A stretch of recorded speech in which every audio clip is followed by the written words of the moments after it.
చిన్న సాయం కథ. రామాపురం అనే గ్రామంలో ఓసారి భూకంపం సంభవించింది.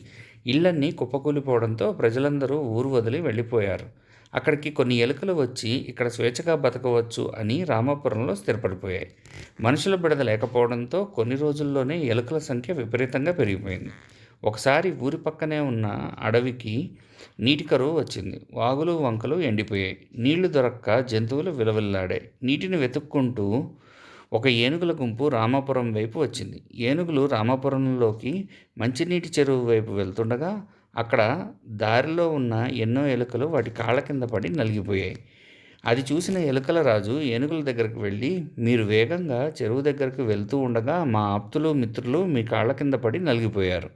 మీరు తిరిగి అడవికి వెళ్ళేటప్పుడు మాలో ఇంకా ఎంతమంది నలిగిపోతారో అని బెంగగా ఉంది. దయచేసి మీరు వేరే దారిలో తిరిగి అడవికి వెళ్ళండి. మేము కూడా మీకు ఏదో విధంగా సాయం వచ్చినప్పుడు సహాయపడతాము అని చెప్పింది.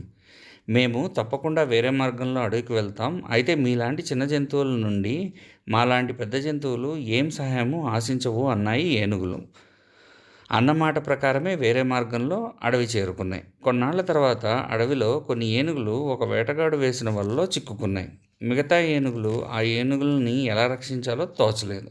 ఆఖరికి ఏనుగుల నాయకుడు ఒక ఏనుగు చేత ఎలుకల రాజుకు కబురు పంపించాడు. వేలాది ఎలుకలు అడవికి వచ్చి ఏనుగులను చిక్కుకున్న వలలను తమ పళ్లతో కొరికి ఆ ఏనుగులకు విడుదల సాయం చేశాయి.